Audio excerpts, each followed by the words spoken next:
So the category, or they're teasing that that the finale is going to be June. There was a major change. So what can you guys tease about the finale? Yeah, I mean, I think, we wanted the finale to be the biggest, most dramatic episode of the season, and it is. And the other thing we wanted it to be is we wanted it to be about the relationships and the characters and the romances. So it's our biggest episode. Usually our episodes we shoot over 8 days. The finale was so big and ambitious, we actually shot it over 10 days. We brought back with the director of the pilot, Lathan Krieger, who also did 2 and 3. Yeah, and yeah, we had one idea of what the ending was going to be, and then kind of it just got bigger and bigger and exploded, and we were guarding that. There are lots of secrets that come out in the finale. I just had a question about Jug's asexuality in the comics that I know is not currently being explored in the show, but asexuality can happen in the context of a romantic relationship. And I was wondering if you had given me thought to exploring that in the relationship with Betty. Yeah, we've definitely talked about it a lot. We believe Riverdale should be as inclusive and as diverse as the world is, and it should represent everything. It's funny. We were just saying that when we started work on the pilot and on the episodes, it was about a year before Chip came out with the Jughead comic book.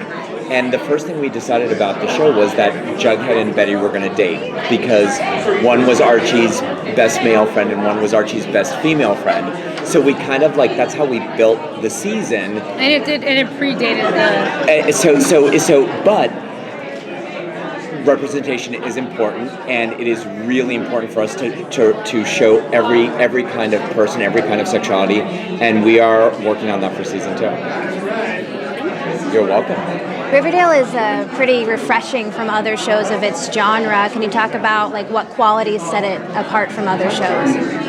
Well, I wouldn't want to be sort of dismissive of any other show. Everyone works so hard to do whatever, but I think what we strive to do on Riverdale is, first of all, we just kind of put our blinders on and just make our own little weird show that we love.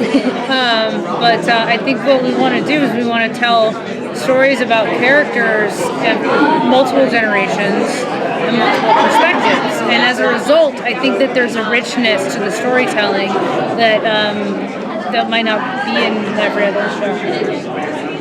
Yeah, it's all of the high school coming of age shows, they all kind of have their own particular identity. Glee's a great example. It's a coming of age high school show that's a musical. Ours is sort of a coming of age high school show that's sort of like a David Lynch Blue Velvet thing, but both those shows like Freaks and Geeks, My So-Called Life, we love those shows, and we wouldn't be here without them. But the funny thing is, it's all those shows I feel like owed a debt to the old Archie comics, in terms of the archetypes and things like that. So we're part of a huge continuum, I think. Did you guys feel a weight? This is last question, just so you know. Okay. Did you guys feel a weight of expectation, seeing as it's a comic book adaptation, but it's a different side of comics? It's not superheroes and supervillains. Yeah, John, you can speak to the expectations of the Archie. I think the Archie fans always expect a lot, because they love the characters and they've loved them for decades.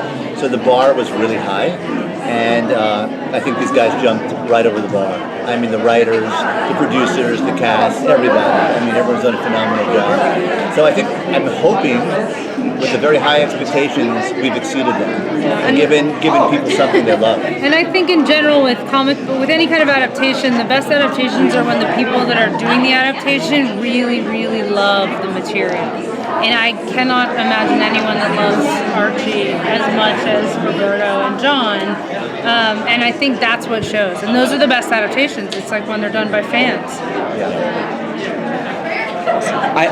I've done a lot of different things. I've never met a fandom like the Archie fandom. They are, and they know everything. They remember panel. There are literally over 1 billion pages of Archie story, and they know everything. But yeah, it's but I'm one of them. So Yeah, that's the see, nicest. That's the trick. Yeah. Thank you guys.